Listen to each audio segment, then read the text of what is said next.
ডক্টৰে পেচেণ্টক হেৰি দিছে মানে এডভাইচ দিছে এই ঘৰত মাটি চাটি নাই নেকি বিক্ৰী কৰি দিয়া 11 বছৰৰ প্ৰত্যাশা আশা কিছু অপেক্ষা আৰু কিছু হতাশাৰ অন্তত যেতিয়া সপোনবোৰে জীৱন্ত ৰূপ পায় তাৰ অনুভৱ কেনেকুৱা সেই হেঁপাহৰ পৰিধি কিমান সেয়া হয়তো মোৰ দৰে বহুতো ভুক্তভোগীয়ে অনুভৱ কৰিব পাৰিছে আজি স্বাস্থ্য সংক্ৰান্তীয় বহুতকেইটা গুৰুত্বপূৰ্ণ বিষয় লৈ আপোনালোকলৈ আহিছোঁ হয়তো আৰ্তজনে সমস্যাৰ সমাধানৰ কিছু বাট বিচাৰি পাব গতিকে ভিডিঅ'টো অনুগ্ৰহ কৰি শেষলৈকে চাব আৰু অনুৰোধ কৰিছোঁ যদি আপুনি অকণমান শ্বেয়াৰ কৰি দিয়ে তেতিয়াহ'লে হয়তো কোনোবা এজন ব্যক্তিয়ে বিপদত পৰা ব্যক্তিয়ে অকণমান হ'লেও সহায় পাব বহুতকেইটা সমস্যা জৰ্জৰিত হৈ মই এজন ককাইদেউৰ ওচৰলৈ আহিছিলোঁ মই সমস্যাবোৰ আপোনালোকক ক'ব বিচাৰিছোঁ PCOD প্ৰব্লেম আছিলে মোৰ মানুহগৰাকীৰ আৰু লগতে থাইৰইড আৰু বহুকেইটা সমস্যা প্ৰায় 7টামান ইনফেকশ্যন আছিলে আমি হতাশাত ইমানেই ভুগি গৈছিলোঁ আমাৰ বহুতবাৰ মিছো হৈছিলে আমি যিখিনি সপোন ৰচিছিলোঁ সেই গোটেইখিনি অন্তত আমি যেতিয়া হতাশাত পৰি জীৱনৰ প্ৰতি আমাৰ অনীহা এটা আহি গৈছিলে তেতিয়া এজন ককাইদেউক লগ পালোঁ আৰু পোনপ্ৰথমেই মই ককাইদেউৰ ওচৰলৈ আহিছোঁ অকল আমাৰ এই সমস্যাটোক লৈয়ে নহয় বিভিন্ন ধৰণৰ ৰোগ থাকে বিভিন্ন ধৰণৰ শাৰীৰিক সমস্যা থাকে এই সকলোবোৰ সমস্যাৰ আমি যদি এটা উচিত বাট এটা উচিত পথ বিচাৰি পাওঁ আমাৰ সঁচাই ভাল লাগে প্ৰথম কথা মই মধ্যবিত্ত শ্ৰেণীৰ মানুহ আৰু মধ্যবিত্তসকলক জুৰুলা কৰে মধ্যস্থতাকাৰীয়ে বা মধ্যভোগীয়ে এই ক্ষেত্ৰত যদি আমি পোনপটীয়াকৈ স্বাস্থ্যসেৱা এটা সুলভ মূল্যত পাওঁ আৰু যদি সঠিক সময়ত সঠিক স্বাস্থ্য এটা আমি উপলব্ধ হয় আমাৰ বাবে তেতিয়াহ'লে সেয়া ঈশ্বৰৰ অৱদান ঈশ্বৰৰ উপহাৰ বুলি ক'ব লাগিব মই পোনপ্ৰথমেই মোৰ স্বনামধন্য ককাইদেউ emergehealth.in-ৰ স্বত্বাধিকাৰী ধ্ৰুৱজ্যোতি গগৈ ডাঙৰীয়াক আপোনালোকৰ ওচৰত চিনাকি কৰাই দিব বিচাৰিছোঁ আমি বহুত হতাশাত ভোগাৰ পাছত ককাইদেৱে আমাক পোহৰৰ বাট দেখুৱালে আৰু ককাইদেৱে মোক নিজৰ ভাতৃ বুলি ভাবে অকল মোক বুলিয়ে নহয় বিপদত পৰা সকলো মানুহকে তেওঁ নিজৰ পৰিয়ালৰ মানুহ বুলি ভাবে ককাইদেউ আপোনাক পাই আচলতে মই মোৰ সৌভাগ্য বুলি ভাবোঁ আজি আপোনাৰ বাবে আমাৰ বহুতকেইটা সপোন পূৰণ হ'ল বিশেষকৈ মানুহৰ প্ৰশ্নবোৰৰ উত্তৰ আমি বিচাৰি পালোঁ মা দেউতাৰ কোলাত যেতিয়া সন্তানটি তুলি দিছিলোঁ তেতিয়া মায়েও কান্দিছিলে আৰু দেউতাও চকুলো টুকিছিলে দেউতাইতো শেষত এনেকৈ কৈছিলে চাগে দেউতা এতিয়া 80+ দেউতাই কৈছিলে মই তোৰ চাগৈ সন্তানটো নেদেখাকৈ যাবগৈ লাগিব পৃথিৱীৰ পৰা তো সেইখিনি সময়ত মানে মই এনেকুৱাকৈ আৱেগিক হৈ গৈছিলোঁ মই দেউতাৰ ওচৰতো কান্দিবও নোৱাৰোঁ এই যোৱা বছৰৰ পৰা আমাৰ যিটো জাৰ্ণি সেই জাৰ্ণিৰ প্ৰতিটো ষ্টেপত আপুনি যেনেকৈ আমাক বাট দেখুৱালে সহায় কৰিলে বা আমাক হতাশ হ'বলৈ নিদিলে তাৰ কাৰণে মই পোনপ্ৰথমে মোৰ এই পেজৰ জৰিয়তে আপোনাক ধন্যবাদ জনাইছোঁ লগতে ধন্যবাদ জনাইছোঁ emergehealth.in-ক এতিয়া মই আপোনাক আমাৰ দৰ্শকসকলৰ তৰফৰ পৰা মানে মই জানো মানুহৰ মনত কেনেধৰণৰ প্ৰশ্ন আহে প্ৰথমতে কওঁ মানুহে স্বাস্থ্যসেৱাত আটাইতকৈ ডাঙৰ সমস্যাটো আহে আৰ্থিক সমস্যা যে আমি আৰ্থিক সমস্যাৰ কাৰণে বহুতে হয়তো মানে ৰৈ যায় বা থমকি ৰ'ব লগা হয় বা চিকিৎসা সেৱাটো আধাতে এৰি দিব লগা হয় বহুতে হতাশ হ'ব লগা হয় তো এই ক্ষেত্ৰত আপুনি আমাক যেনেদৰে সহায় আগবঢ়ালে আমি আমাৰ মানে যৎপৰোনাস্তি আমি যিমানকণ সামৰ্থ্য সেই সামৰ্থ্যৰে আপুনি সকলোখিনি কৰাই দিলে তেনেকৈ আপুনি আমাৰ অসমবাসী ৰাইজৰ বাবে আপুনি কেনেদৰে আগবাঢ়ি আহিছে এজন অসমীয়া চিকিৎসক হিচাপে এজন অসমীয়া হিচাপে আপুনি অকণমান যদি দৰ্শকক কয় তেতিয়াহ'লে আমি উপকৃত হ'ম বিদ্যুৎ বহুত ধন্যবাদ তুমি আজি এইখিনি কথা মনৰ পৰা ক'বলৈ নিজে আগবাঢ়ি আহিছা তুমি যিটো মানে সমস্যাৰ কথা কৈছা যিটো পইচা সমস্যা মধ্যবিত্তৰ কাৰণে সেইটো এটা ডাঙৰ সমস্যাটো হয় কিন্তু সেইটো কথা মই ক'ম কিন্তু তাৰ আগতে আৰু এটা সমস্যা মই কৈলোঁ ইয়াত আচলতে প্ৰব্লেম কেৱল এটা নহয় স্বাস্থ্যৰ ক্ষেত্ৰত আটাইতকৈ ডাঙৰ সমস্যা হৈছে মানুহে ক'ত যাওঁ নাযাওঁ লাগে ক'ত যাওঁ নাযাওঁ লাগে এতিয়া তোমাৰ ঘৰ ধৰি লোৱা ৰাইডঙিয়াত বা নগাঁৱত নহয় জানো এতিয়া কিছুমান মানুহ মোৰ ওচৰলৈ আহিছে বিলাসীপাৰাৰ পৰা কিছুমান আহিছে তামোলপুৰৰ পৰা কিছুমান আজি আহিছে সোণাৰীৰ পৰা গোটেই অসমৰ মানুহ আহিছে আৰু মই এই মানুহবোৰৰ ক্ষেত্ৰত মানে দেখিছোঁ যে তেওঁলোকে মানে কিবা এটা অসুখ এটা হ'লে কাৰ লগত কথা পাতিম ক'লেনো যাম তাত গ'লে ভাল হ'বনে নহ'ব কি বিভাগৰ ডক্টৰৰ ওচৰত যাম ঢেৰ কুৱেশ্যন তাৰপিছত যদি কোনোবাই কয় বোলে গুৱাহাটীত আমুক এজন ডক্টৰ আছে এজন ভাল এতিয়া তেওঁৰ নেক্সট চিন্তাটো আহে যে ইমান ডাঙৰ চিটিখনত যাম তাত ক'ত থাকিম আজিকালিতো ৰিলেটিভৰ ঘৰত থকা দিন নাই হোটেলত থাকিলে ইমান পইচা যাব কিমান বা পইচা লাগিব এই ভাবোঁতে গুণোতে মানুহৰ বেমাৰ হৈ থাকে তো এইবিলাক গোটেই এটা মিশ্ৰিত সমস্যা মানে তো এইটো মইতো এতিয়া ধৰি লওক গুৱাহাটীত মই 2010 চনৰ পৰা আহিছিলোঁ 2010 চনৰ পৰা আজি 16 বছৰ কামেই কৰি আছোঁ পেচেণ্টে চাই আছোঁ আৰু এইবিলাক মই ডেইলি দেখি আছোঁ এতিয়া দেখি থকাটো এইটো কথা নহয় অনুভৱো কৰিছোঁ তাৰমানে কোনোবা মাৰ্ঘেৰিটাৰ পৰা আহিছে, কোনোবা লখিমপুৰৰ পৰা আহিছে, চবৰ গোলাঘাটৰ পৰা আহিছে, কাৰ্বি আংলঙৰ পৰা আহিছে। মানুহবোৰৰ সমস্যাবোৰ উপলব্ধি কৰিব চেষ্টা কৰিছোঁ যে আমি ইয়াত বহি থাকি বৰ ডাঙৰ মানুহ দেখুৱাই মই যদি ইমান ফিজ লাগিব, সিমান ফিজ লাগিব, এনেকৈ যদি মই দাবী কৰি থাকোঁ, মানুহজনে বাধ্যত পৰি হয়তো দি দিব, কিন্তু কথাটো কিন্তু তেওঁ এবাৰহে দিব, তেওঁ নেক্সট টাইম নাহিব। কিন্তু ডাক্তৰ হিচাপে এতিয়া ধৰি লওক মই ডাক্তৰ, মই পঢ়িছোঁ, ভালদৰে পঢ়া শুনা কৰিছোঁ, মই ডক্তৰ হৈছোঁ, কিন্তু এটা কথা মন কৰিব লাগিব, এই ডাক্তৰ যে মই হৈছোঁ, মোৰ বাৰু অকণমান মই কষ্ট কৰিছোঁ, পঢ়া শুনাখিনি কৰিছোঁ, কিন্তু পঢ়ুৱাইছে অসমৰ মানুহে, কিন্তু অসমৰ মানুহে হয়, কাৰণ সেই মেডিকেল কলেজখন আমাৰ অসমৰ ৰাইজৰ হয়, অসমৰ ৰাইজৰ যিটো ৰাজহ সেইটো দিয়ে আমি পঢ়িছোঁ। গতিকে আমাৰ এটা ৰাইজে মোক ডাক্তৰ বনাই দিলে, এতিয়া মোৰতো কাম আছে ৰাইজৰ কাৰণে যে কিবা এটা কৰিব লাগিব, মানুহখিনিক দায়িত্ব এটা আছে। মই টিচাৰ ল'ৰা, গতিকে মোৰ সেই দায়িত্ববোধটো আছে মানে যে কিবা এটাতো কৰিম মানুহৰ কাৰণে। আৰু মানুহৰ দুখবিলাক আমি একদম ওচৰৰ পৰা দেখিছোঁ যে এইটো অপাৰেশ্যন লাগে, পইচা নাই, অলপ কমাই দিয়ক ছাৰ, সদায় শুনা কথা। তাৰ লগে লগে আকৌ সমান্তৰালভাৱে এটা বেলেগ চিনেৰিও দেখিছোঁ। ক'ভিডৰ পিছত এতিয়া একদম মানে এটা ডাঙৰ ডাঙৰ বিজনেছ হাউচবোৰে স্বাস্থ্যসেৱাটো এটা বিজনেছ হিচাপে লৈছে, তো তেওঁলোকে ইনভেষ্ট কৰিছে। আগতে কথাবিলাক আছিল, আজি 10 বছৰ আগতে ডক্তৰ এজনে হস্পিটেল খোলে, ডক্তৰে ডায়েগনষ্টিক খোলে, ডক্তৰবোৰৰ মাজত মমতা আছে, মানৱতা আছে, কিন্তু ডাঙৰ কৰ্পৰেট কোম্পানী এটাৰ নাই। তেওঁলোকৰ পইচা আছে, তেওঁলোকে ভাবে যে মই ইনভেষ্ট কৰিছোঁ, 100 টকা কৰিলে মোক 1000 টকা উভতালে। গতিকে চিনেৰিবোৰ এইবোৰ কমপ্লেক্স হৈ দিনে দিনে গৈ আছে। তেতিয়াহ'লে আমাৰ অসমৰ মানুহবোৰ ক'ত যাব? আমাৰ অসমৰ মানুহবোৰতো পইচা তেনেকৈ বাঢ়ি যোৱা নাই। এতিয়া তুমিতো তোমাৰ যিটো চেনেল, মই তোমাক অন্তৰেৰে ভাল পাওঁ, তোমাৰ মই ফেন হৈ ক'ব গ'লে, মানে গুণমুগ্ধ। তোমাৰ যিটো তুমি হাঁহি বিলোৱা, এতিয়া আমাৰ কামৰ মাজে আমিওতো ক'ৰবাত হাঁহি বিলাব লাগিব। এইখিনিতে মই দাদাৰ কথাটো কাটিছোঁ যে দাদাই ক'লে যে মই হাঁহি বিলাওঁ, ৰাইজক হহুৱাওঁ, কিন্তু আমাক হহুৱা ব্যক্তিজন হৈছে এইজন। দাদাক গতিকে ধন্যবাদ জনাইছোঁ। আৰু এটা কথা মই দাদা এইখিনিতে মনলৈ আহিছে কাৰণে আপোনাৰ কথাটো কাটি দিলোঁ। কথাটো হ'ল কি, যিসকল একেবাৰে দুখীয়া শ্ৰেণীৰ মানুহ, তেওঁলোকে ধৰি লওক চৰকাৰী স্বাস্থ্যসেৱালৈ যায় বা তেওঁলোকে বিভিন্ন আয়ুষ্মান কাৰ্ড বা এনেকুৱা ধৰণৰ সা সুবিধাবিলাকৰ জৰিয়তে লাভৱান হয়। কিন্তু আৰু যিসকল একেবাৰে ধনী মানুহ, যাৰ টকা পইচা কোনো ধৰণৰ অভাৱ নাই, তেওঁলোকে মন গৈছে চেন্নাই গুচি গৈছে, মন গৈছে দেলহি গৈছে, বা মন গৈছে যিমান ডক্তৰ বিল হৈছে। কিন্তু আমাৰ এই মানে যিখিনি মধ্যবিত্ত মিডল ক্লাছ ফেমিলি, তেওঁলোকে হয়তো চৰকাৰী চিকিৎসা ল'বলৈ হয়তো অকণমান লাজো কৰে নে কি? লাজ নহয়, আচলতে ভিৰ বেছি হয় ন? ভিৰ বেছি হয়। আৰু ভিৰ বেছি হৈ গ'লে অবভিয়াছলি কোৱালিটি অফ ছাৰ্ভিচটো কমি যাব। আৰু তেওঁলোকে নিজৰ সন্মানটো মানে লাইন পাতিব টান পায়, সময় নাই। তেওঁলোকৰ কাৰণে আপুনি কেনেধৰণে চিন্তা কৰিছে অকণমান জনাব? নহয়, এই প্ৰব্লেমটো সদায় মৰে মধ্যবিত্তখিনিয়ে। মই আকৌ এবাৰ ৰিপিট কৰিম, মই টিচাৰ ল'ৰা, মই মধ্যবিত্ত সমাজত ডাঙৰ হৈছোঁ। আৰু মই আমাৰ অসমৰ যিবোৰ আটাইতকৈ ভাল মানুহ, ধৰি লোৱা এতিয়া নাম এটা মনত আহিছে কাৰণে কৈছোঁ, ভৱেন্দ্ৰনাথ শইকীয়া ছাৰ, তেওঁ টিচাৰ ল'ৰা, তেওঁ মধ্যবিত্ত, আৰু তেওঁ প্ৰাউড আছিলে মই মধ্যবিত্ত। গতিকে আৰু গোটেই পৃথিৱীখন মধ্যবিত্ত মানুহখিনিয়ে চেঞ্জ কৰে। এতিয়া এই মধ্যবিত্ত মানুহখিনি বিৰাট ইম্পৰ্টেঞ্চ আছে, খালি এই মধ্যবিত্ত মানুহখিনি ঢেৰ প্ৰব্লেম। মানে তেওঁলোকে যিটো পইচা ঘটে সেইটোৱে খৰচ কৰি খায়, এক্সট্ৰা সাঁচিবলৈ ভঁৰাল নাই, আকালো নাই, কিন্তু ভঁৰালো নাই, আৰু তেওঁলোকৰ সময়ো নাই, কাৰণ তেওঁ যদি কামত নাযায় আকৌ কাইলৈ ঘৰখন নচলিব। এই মানুহখিনিৰ কাৰণে কিবা এটা কৰিবই লাগিব। আৰু এইখিনিয়ে আমাৰ টাৰ্গেট আচলতে ক'ব গ'লে, আমি বিজনেছৰ ভাষাত এইটো টাৰ্গেট বুলি কওঁ, বেয়া অৰ্থত নহয়, ভাল অৰ্থত। এতিয়া ধনী মানুহখিনি তো ক'লাই, তেওঁলোকে পইচা আছে, 2-3 বাৰ যাব পাৰে, লাখ টকা খৰচ কৰিব পাৰে। মধ্যবিত্তও কিছুমান হৈছে, মধ্যবিত্ত আকৌ মধ্যবিত্ত মানুহক মধ্যবিত্ত বুলি ক'লে বেয়া পায়, মানে মোৰ পইচা আছেতো, কি মধ্যবিত্তটো বেয়া শব্দ নহয়। ইণ্ডিয়াৰ মেক্সিমাম মানুহ মুভাৰ চেন চেকাৰ, যি গোটেই ইণ্ডিয়াখন চলায়, সেইখিনি মধ্যবিত্ত মানুহ। গতিকে মই I am proud to be a middle class. গতিকে মই একদম গৰ্বৰে কওঁ যে মই মধ্যবিত্ত, আৰু মই মধ্যবিত্তক হেল্প কৰিবৰ কাৰণে কাম কৰোঁ। যেনেকৈ তুমি মোক আজি ককাইদেউ বুলি ক'ব পাৰিছা, ময়ো তোমাক ভাইটি বুলি কওঁ, এইটোৱেতো নহয়। এতিয়া কথাটো হ'ল কি, এই মানুহখিনি কিছুমানে মানে অলপ দুটামান পইচা হৈছে, কোনোবাই ঠিকাটো খুলি বিজনেছ কৰি অলপ পইচা পাইছে, সি একদম এপ'ল' চেন্নাই হৈছে। কিন্তু সেই মানুহবিলাকৰো আমি গ্ৰাউণ্ড ৰিয়েলিটি সেইটো দেখিছোঁ, সি এবাৰে যায়, দ্বিতীয়বাৰ যাবলৈ পইচা নাই। মানে প্ৰথমবাৰ দেখুৱাবলৈ যায়, ক্ষেত্ৰতে হৈছে, মই চেন্নাই গ'লোঁ, কিন্তু মই আকৌ এবাৰ যাবলৈ মোৰ সাহস হোৱা নাই। আৰু এটা কথা, এইটো এটা তাৰমানে আমি যেতিয়া সৰু আছিলোঁ, স্কুলত আছিলোঁ, তেতিয়া দিনৰ পৰাই এতিয়া ভেলোৰ যায়, আমাৰ অসমৰ মানুহ ভেলোৰ যায়, এতিয়া গৈ চেন্নাই এপ'ল' যোৱা হ'ল, বদলি থাকে, কিন্তু সেই চেন্নাইলৈ যোৱা ঢংটো তেতিয়া পাই আছে। আৰু সেইটো মানে বংশানুক্ৰমিক চলি আহিছে, ইটো মুখত শুনি সিটো। এটা কাহিনী আছে, মই মোৰ ফেচবুক পেজত ক'ম সেইটো, 2 দিনমান বাদ চাইছোঁ, এটা ৰিজাল্ট আহিবৰ কাৰণে বাদ চাইছোঁ। মই এপ'ল' চেন্নাইৰ পৰা কিন্তু মানুহ ঘূৰাই আনি অসমত ভাল কৰাইছোঁ। এইটো মোৰ দিছ ইজ এ চেলেঞ্জ। মানে অসমত ভাল হ'ব, অসমৰ ডাক্তৰ ভাল। এপ'ল' চেন্নাইত মই নিজে পঢ়োৱা ৰেডিঅ'লজিষ্টে কাম কৰে,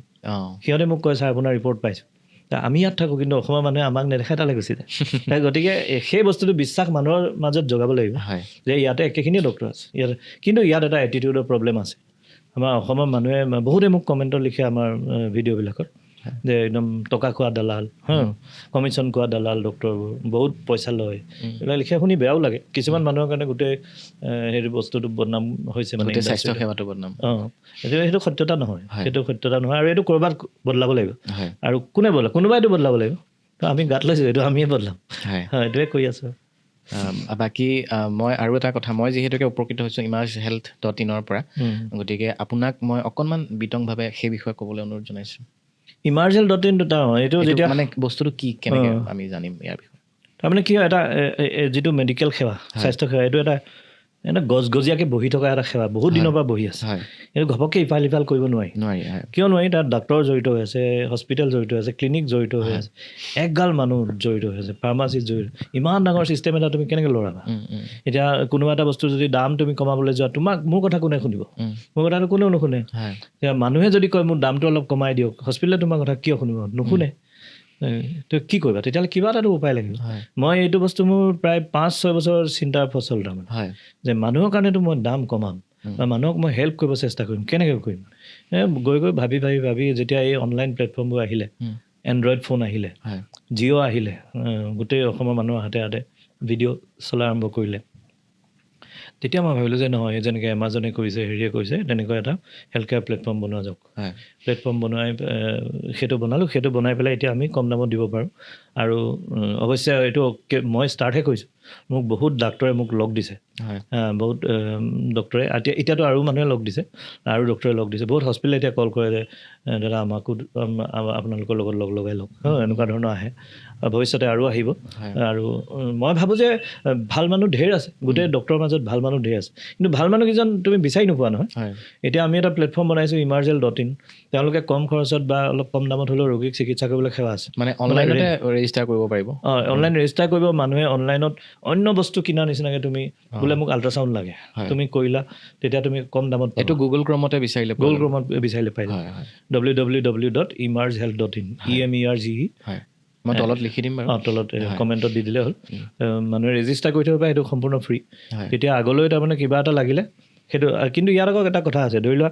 তুমি এমাজন বা ব্লিংকিট বা এইটো কি ফ্লিপকাৰ্ট এইবোৰ বস্তু কিনিলে তুমি বস্তুটো জানা বোলে মোক 2 পেকেট লাগে মোক বোলে জুই খলা বাঁহ এটা লাগে কিবা এটা জানা বিস্কুট লাগে কিন্তু স্বাস্থ্যসেৱাত অকণমান প্ৰব্লেম কি তোমাক কি লাগে তুমি ভালকৈ নাজানা মানুহে এইটো মানে কি কৰিম নকৰিম এটা অৱস্থা আহে কিন্তু ধৰি লওক এজন মানুহৰ পেটৰ বিষ কিহৰ কাৰণে পেটৰ বিষ হৈছে তেওঁ নাজানে তেতিয়া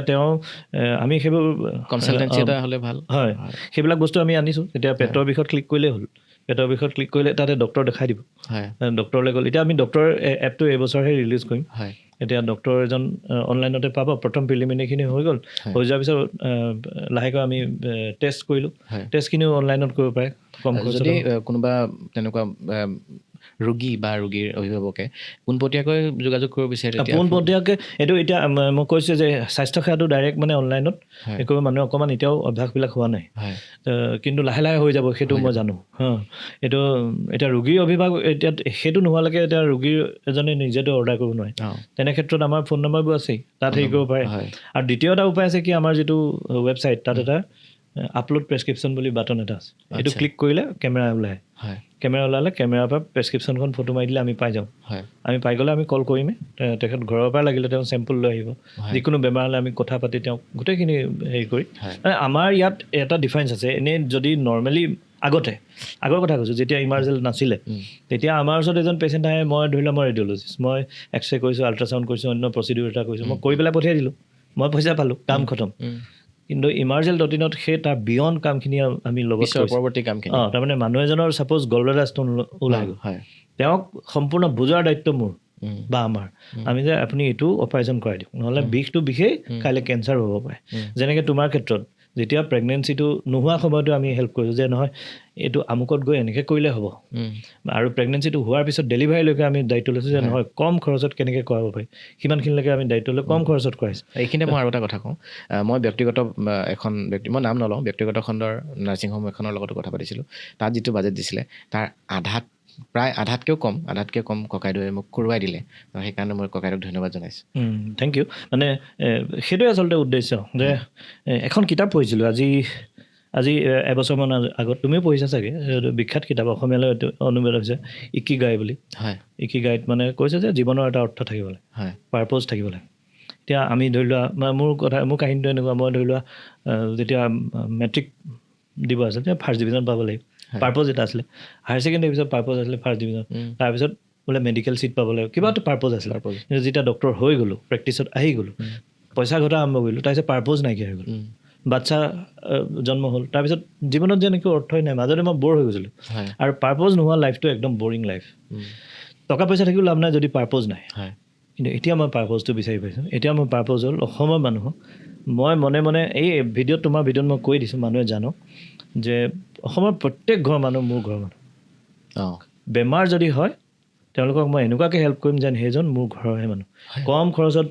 চিকিৎসা দিব লাগে মোৰ তত্ত্বাৱধানত প্ৰপাৰ ডক্টৰৰ ওচৰত যায় যাতে ইফাল কৰি তেওঁ টাইম আৰু পইচা দুইটা খৰচ নহয় সেইবিলাক দায়িত্ব মোৰ খালি তেওঁ অহালৈকে তেওঁ বৰ্তমান আমি অকল গুৱাহাটীত আছোঁ গতিকে আহিব লাগিব উপায় নাই কিন্তু যদি ৰাইজে ভাল পায় বা ৰাইজক আমি সহায় কৰিব পৰা যেন লাগে আৰু চব জেগাৰ পৰা মানুহে এতিয়া আমাক বিচাৰি থাকে যোৰহাটত ক'ত পাম নগাঁৱত ক'ত পাম এটা সময়ত নিশ্চয় চব জেগালৈ যাবলৈ চেষ্টা কৰিম আৰু আজিকালি ডিজিটেল টেকন'লজি আছে চবকে সহায় কৰিম কম খৰচত কেনেকৈ পায় it's a challenge it's a স্বাস্থ্য আন্দোলন যে মানুহক কেনেকৈ হেল্প কৰিব পাৰি মই মানে এজন যেতিয়া মই নিজে ভুক্তভোগী মই নিজে গম পাওঁ যেতিয়া ৰোগ এটা হয় বা আমি এটা সমস্যাৰ লগত যুঁজো তেতিয়া এনেকুৱা লাগে যে আমি অন্ধকাৰ ৰুম এটাত ঘূৰি ফুৰিছোঁ ক'লৈ যাম একো নাজানো আৰু সেইখিনিতে দালালবিলাকে এটা চান্স পায় এনেই লৈ যায় গতিকে যদি আমি সঠিক ৰাস্তা এটা পাওঁ যে সঠিক এইজন ডক্টৰ বা এইটো ট্ৰিটমেণ্ট কৰিলেহে আমি উপশম পাওঁ সঠিক আৰু শুদ্ধ যদি হয় আৰু লগতে সেইটো যদি সুলভ মূল্যটো হয় আমাৰ বাজেটৰ ভিতৰত তেন্তে নিশ্চয় আমি মানে উপকৃত হ'ম সঁচা কথা সেইটোৱে আজি এতিয়া আমি এজনী ছোৱালী তোমালোকৰ নগাঁও ডিষ্ট্ৰিক্টৰ লংকা পাইছে ডাঙৰ টিউমাৰ এটা আছে তাই বিয়া হোৱা বেছি দিন হোৱা নাই এতিয়া কি কৰিব ক'ত যাব কেনেকৈ অপাৰেশ্যন প্ৰপাৰ চাৰ্জন এজন দিব লাগিব প্ৰপাৰ হস্পিটেল দিব লাগিব তাই কম খৰচত হ'ব লাগিব নহ'লে ইঞ্চুৰেঞ্চটো কাভাৰ হ'ব লাগিব গোটেইখিনি কথা আছে আমাৰ হেৰি এজনে 2 লাখ টকা বিল হৈ গ'লে আমাৰ মধ্যবিত্ত এজনে কেনেকৈ দিব আৰু বেচিব লাগিব মাটি বাৰী বেচিব লাগিব সেইটো হয় আৰু মই এনেকুৱা নিৰ্দয় মানে কি ক'ম মই নিজেও ডাক্তৰ কিন্তু আমাৰ ফেডাৰনিটিৰ এনেকুৱা নিৰ্দয় মানুহ মই পাইছোঁ ডক্টৰে পেচেণ্টক হেৰি দিছে মানে এডভাইচ দিছে এই ঘৰত মাটি চাটি নাই নেকি বিক্ৰী কৰি দিয়া এইটো বস্তু নিষ্ঠুৰ মোৰ মতে এইটো হ'ব নালাগে আৰু মোৰ তাৰ কণ্ট্ৰেৰী তাৰ অপজিট কথাটো মোৰ মনত এটা আছে এইটো কৈ দিছোঁ সুযোগ পাওঁতে যে যদি এনেকুৱা এটা ছাৰ্ভিচ যিটো মানুহে কিনিবই নোৱাৰে সেইটো ছাৰ্ভিচেই নহয় চিম্পল সেইটো সেৱাই নহয় যদি মানুহে কিনিবই নোৱাৰে কিহৰ সেৱা গতিকে এনেকুৱা যিটো বস্তু মানুহে কিনিব পাৰে সেৱা লগাইছে সেৱাই নহয় যদি মানুহে ল'ব নোৱাৰে অৱশ্যে আমি প্ৰাইভেট হয় আমাক গভমেণ্টেতো পইচা নিদিয়ে আমি পইচা ঘটিবই লাগিব কাৰণ চলাব লাগিব আমাৰ তাতে বহুত ল'ৰা ছোৱালী কাম কৰে সিহঁতেও দৰমহা পায় সিহঁতেও জীৱন আছে চবেই আগবাঢ়িব লাগিব কিন্তু মই এইটো দৃঢ়ভাৱে বিশ্বাস কৰোঁ যে পৃথিৱীত যিমান ডাঙৰ কোম্পানী আছে যে এমাজন হওক সেইবোৰ ডাঙৰবোৰৰ কথাই কৈছোঁ অনলাইন কোম্পানী তেওঁলোকে মানুহৰ পৰা পইচা বেছিকৈ লৈ ডাঙৰ হোৱা নাই তেওঁলোকে কমকৈ লৈছে আৰু মই এইটো দৃঢ়ভাৱে বিশ্বাস কৰোঁ যে কিবা এটা উপায় ওলাব আমাৰ মানুহৰ কাৰণেও দাম কমিব আৰু সেইটো মই কৰি আছোঁ অলৰেডি বহুত মানুহক এতিয়া কিমান চাগে অপাৰেশ্যন কৰালোঁ সস্তাত হৈছে বহুত ব্লাড টেষ্ট কৰালোঁ সেইবোৰ কম দামত হৈছে এতিয়া আমি কি কৰিছোঁ মানে কিছুমান হেল্থ চেকআপ পেকেজ উলিয়াই দিছোঁ গোটেই অসমৰ মানুহ আহে কৰি যায় তোমাৰ 4,000 বছৰটোৰ কাৰণে তুমি ফ্ৰী 4,000 তোমাৰ কিবা বেমাৰ আছে যদি আৰু বহুকেইজনৰ জান বাচিছে ৰিচেণ্টলি আৰু তেওঁলোকৰ মানে হেৰি নাই আৰু মানে কিবা বেমাৰ এটা থাকিলে বেমাৰটো একদম সৰুতে গুৰিতে খতম কৰি দিলে তোমাৰ আগলৈ জানো বাচিলে পইচা খৰচো বাচিলে আৰু তুমি বিচনাতো পৰি থাকিব নালাগে এইটোহে সেৱা কিন্তু আমাৰ মানুহৰ এটা প্ৰব্লেম আছে আমাৰ মানুহ দেৰিকৈ আহে ৰৈ থাকে আৰু চব খৰচ কৰিব বিউটি পাৰ্লাৰত গৈ পেলাই চুলি পোন কৰোঁতে 5,000 6,000 খৰচ কৰিব কিন্তু 4,000 টকা দি হেল্থ স্বাস্থ্য মানে এটা চেকআপ এইটো এতিয়ালৈকে লাহে লাহে কিন্তু কনচিয়াছনেছ আহিছে আৰু মই দেখিছোঁ এই নতুন জেনেৰেশ্যনটোত বেছিকৈ আহিছে নতুন জেনেৰেশ্যন যিখিনি উঠি আহিছে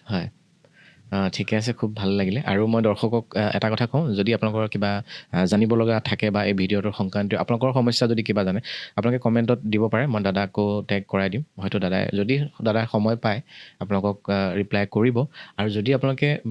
ৰিপ্লাইটো নাপায় বেয়া নাপাব, কাৰণ ময়ো এতিয়া মানে একেবাৰে নৱজাত শিশুৰ দেউতাক হৈছোঁ, হয়তো মই ৰিপ্লাই কৰিব নোৱাৰিব পাৰোঁ, বা ককাইদেউ এজন চিকিৎসক, তেখেতৰ সময় নাথাকে। ফোন নম্বৰ থাকে, বা আপোনালোকে ডাইৰেক্ট emergehealth.in গৈও আপোনালোকে আপোনালোকৰ মানে যিটো কোৱাৰি সেইটো ল'ব পাৰিব, বা ফোন নম্বৰটো যোগাযোগ কৰিব পাৰিব। হয়নে ককাইদেউ? Thank you. ঠিক আছে, ভিডিঅ'টো ইয়াতে সামৰিছোঁ। মই আকৌ এবাৰ কৈছোঁ, যদি আপোনালোকে ভাবিছে যে আপোনালোকৰ কোনোবা বিপদত পৰা মানুহ যদি সহায় হয়, মানে সুলভ মূল্যত সঠিক ৰাস্তাত উন্নত চিকিৎসা, এটা ভাল চিকিৎসা যদি লাভ কৰিলে তেওঁলোক উপকৃত হ'ব, ভিডিঅ'টো শ্বেয়াৰ কৰি দিব। ধন্যবাদ। জয় অসম, জয় জুবিন দা। জয় অসম, জয় জুবিন দা।